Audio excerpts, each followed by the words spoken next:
ગઈકાલે ખેડબ્રહ્મા નગરપાલિકાના 7 વોર્ડની 28 બેઠક માટે સામાન્ય ચૂંટણી યોજાઈ હતી, જેમાં ભાજપ, કોંગ્રેસ અને અપક્ષ સહિત 60 ઉમેદવાર મેદાનમાં. ખેડબ્રહ્મા નગરપાલિકાની ચૂંટણીનું મતદાન વહેલી સવારથી શરૂ થઈ ગયું હતું. બપોરે 11 સુધી મતદારો ઉત્સાહથી મતદાન કરતા હતા, પણ અચાનક મતદાનમાં બ્રેક લાગતા સાંજે 4 કલાક સુધી મતદાન કરવા નિરુત્સાહ જણાતા હતા.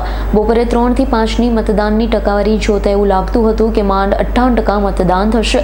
3 વાગ્યા પછી મતદાર અને ટેકેદારો આળસ ખંખેરી મતદાન કરવા દોડતા થયા. માંડ 68% મતદાન કરાવી શક્યા. સાંજના સમયે વોર્ડ નંબર 3માં લગ્ન મંડપમાંથી વર અને કન્યા તેમના માતા પિતા અને સહપરિવાર સાથે મતદાન કરવા આવી પહોંચ્યા છે. સંવેદનશીલ બૂથ સહિત તમામ વોર્ડના બૂથ ઉપર શાંતિપૂર્ણ મતદાન સંપન્ન થયું છે. સમગ્ર ખેડબ્રહ્મા શહેરના મતદાર, રાજકીય નેતા, ઉમેદવારોની નજર વોર્ડ નંબર 2, 3 અને 5 પર છે. તે માટે તો હવે આવતીકાલ સુધી રાહ જોવી પડશે. Bureau report, S9 news, Khedbrahma.